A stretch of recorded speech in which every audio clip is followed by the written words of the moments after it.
A continuación se presentan algunos ejemplos de textos cuya manera de traducir ha sido criticada. Se intentará mostrar los distintos puntos de vista.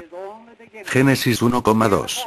Cuando en la generalidad de las Biblias dice: la tierra era caos y confusión y oscuridad por encima del abismo, y el espíritu o aliento de Dios aleteaba por encima de las aguas.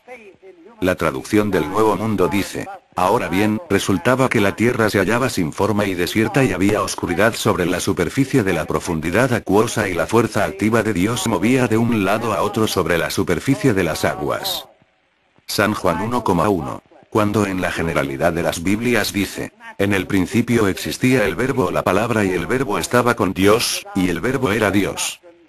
La traducción del Nuevo Mundo dice: en el principio la palabra era, y la palabra estaba con Dios, y la palabra era un Dios.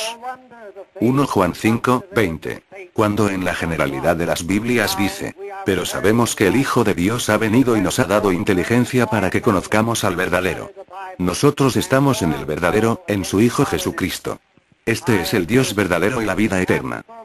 La traducción del Nuevo Mundo dice: pero nosotros sabemos que el Hijo de Dios ha venido, y nos ha dado capacidad intelectual para que adquiramos el conocimiento del verdadero y estamos en unión con el verdadero por medio de su Hijo Jesucristo. Este es el Dios verdadero y vida eterna. Hebreos 1,6. Cuando en la generalidad de las Biblias dice: y nuevamente al introducir a su primogénito en el mundo dice: y adórenle todos los ángeles de Dios. La traducción del Nuevo Mundo dice: pero cuando introduce de nuevo a su primogénito en la tierra habitada dice: y que todos los ángeles de Dios le rindan homenaje. Tito 2:13. Cuando en la generalidad de las Biblias dice: aguardando la feliz esperanza y la manifestación de la gloria del gran Dios y Salvador nuestro Jesucristo. La traducción del Nuevo Mundo dice: mientras aguardamos la feliz esperanza y la gloriosa manifestación del gran Dios y de Él es Salvador nuestro, Cristo Jesús. Romanos 9,5. Cuando en la generalidad de las Biblias dice: y los patriarcas, de los cuales también procede Cristo según la carne, el cual está por encima de todas las cosas, Dios bendito por los siglos. Amén.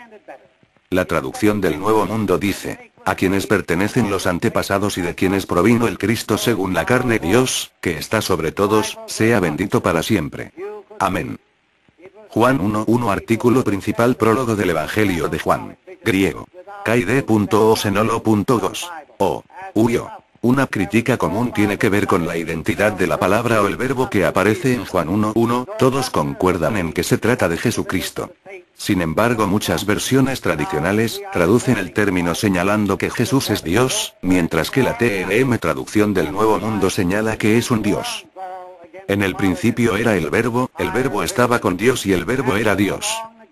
Juan 1:1. Versión Reina Valera 1995. En el principio la palabra era, y la palabra estaba con Dios, y la palabra era un Dios. Juan 1:1. Traducción del Nuevo Mundo. El verbo o la palabra era Dios. Argumento gramatical. Los que favorecen esta traducción, argumentan que Jesús es parte de una Trinidad y por lo tanto es Dios en la misma condición que el Padre y el Espíritu Santo. Por otra parte se señala que el griego koine en que se escribió el libro de Juan solo tiene artículos definidos el, la, los, las, etc. Pero carece de artículos indefinidos un, una, unos, unas, etc. Lo cual indicaría que es incorrecto insertar el artículo un donde no aparece en el texto original. Por otra parte se afirma que al designar a Cristo como un Dios, no solo se le rebaja sino que se atenta contra el monoteísmo al insertar a más de un Dios en la creencia cristiana. Algunas traducciones que vierten en forma similar a la versión Valera Nueva Versión Internacional, Castilian, Biblia en lenguaje sencillo, la Biblia de las Américas, etc. El verbo o la palabra era un Dios. Argumento gramatical. Los traductores de la TNM afirman que si bien en el griego original no existían los artículos indefinidos, en español sí existen, y que son necesarios para dar el sentido correcto a las oraciones españolas. En griego un sustantivo precedido de un artículo definido señala una identidad, mientras que un sustantivo sin artículo precedente delante de un verbo señala una cualidad. Por ejemplo, en Juan 4:24 el texto griego dice pneumateos. De las traducciones sobreentienden un verbo, o, u. No es así como la versión Valera dice, Dios es espíritu. Se agrega a la palabra, es.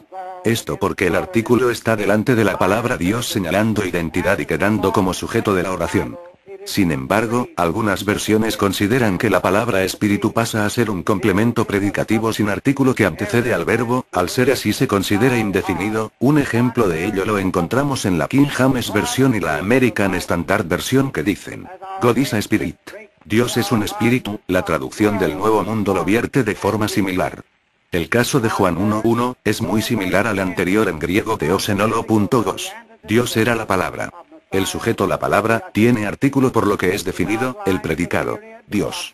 Carece de artículo, y al igual que el término espíritu del ejemplo anterior está precediendo al verbo, por lo que sí es admisible decir Dios es un espíritu, también se puede decir la palabra era un Dios, puesto que ambos textos son gramaticalmente similares.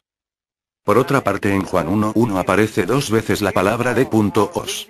Dios, en la primera se dice que la palabra Jesús estaba con griego myolit. Hacia Dios. Gr. O de.os igual el Dios Padre. Este primer teos tiene artículo por lo que se identifica con un personaje definido el Padre, sin embargo el segundo de.os está sin artículo gr. Kai de.os en holo.gos. Literalmente. Y Dios era la palabra. Gr. Estaba en el principio. En el Antiguo Testamento a los ángeles también se les llama Elohim dioses, lo cual implica que ellos también son teos. Un ejemplo de cómo se debe agregar el artículo indefinido en español es la construcción gramatical que aparece en Hechos 28:6. Ellos estaban esperando que el apóstol Pablo, se hinchara o cayera muerto de repente. Pero habiendo esperado mucho, y viendo que ningún mal le venía, cambiaron de parecer y dijeron que era un dios teón. Dios en acusativo Hechos 28:6 versión Reina Valera 1995. Aquí la versión Valera no tuvo ningún inconveniente en agregar un artículo indefinido, porque el contexto indica claramente que la persona aludida era Pablo y sería absurdo pensar que Pablo era Dios, lo cual sería una traducción literal. Además se usó el acusativo teón Dios sin artículo, en vez de ton teón el Dios. Esto ayuda a entender que es la creencia en la Trinidad y no la gramática la que influyó en Juan 1:1. En este sentido la traducción del Nuevo Mundo mantiene su consecuencia, y ante situaciones gramaticales similares traduce de forma similar. Colosenses 1:15-16. Griego: todas las cosas, las que hay en los cielos y las que hay en la tierra, visibles e invisibles. Sean tronos, sean dominios, sean principados, sean potestades. Todo fue creado por medio de él y para él. Colosenses 1:15-16 versión Reina Valera 1995. Porque en él fueron creadas todas las cosas. La mayoría de las Biblias acepta el hecho que Jesús es el primogénito de toda la creación, pero con entendimientos diferentes. Para unos el término primogénito tiene que ver con excelencia, lo que significaría que Jesús no fue creado sino que fue el más grande con relación a la creación sin ser parte de ella. Por eso el versículo 16 afirma que porque en él fueron creadas todas las cosas versión Reina Valera. Según este entendimiento Jesús como parte de una Trinidad, jamás fue creado sino que él es también el Dios creador. Argumento gramatical. Falta añadir un argumento gramatical en este sector. Porque por medio de él todas las otras cosas fueron creadas. Sin embargo, los que afirman que primogénito tiene su significado normal de primer hijo, consideran que Jesús fue creado, por lo tanto es parte de la creación de Dios, y él ayudó a Dios a hacer el resto. Por ello se traduce porque por medio de él todas las otras cosas fueron creadas. Traducción del Nuevo Mundo. Argumento gramatical. La palabra traducida todas RV y todas las otras. TNM espanta. GR. Que comúnmente se traduce todas, todos, los otros, los demás, según el contexto. Y se refiere a algo que pertenece al grupo. A continuación se muestran algunos ejemplos del uso de esta palabra en la Biblia. Respondiendo Jesús, les dijo: ¿pensáis que estos galileos, porque padecieron tales cosas, eran más pecadores que los demás galileos?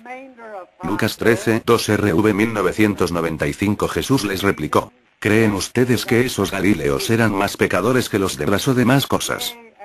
Nótese cómo se vierte un mismo texto en distintas versiones. Y díjoles una parábola: mirad la higuera y todos los árboles. Lucas 21:29 versión Valera 1995. Jesús también les propuso esta comparación: fíjense en la higuera y en los demás árboles. Lucas 21:29 nueva versión internacional. Después añadió Jesús este símil: y mirad la higuera, o cualquier otro árbol. Lucas 21:29 Castilian. Jesús también les puso este ejemplo: aprendan la enseñanza que les da la higuera, o cualquier otro árbol. Lucas 21:29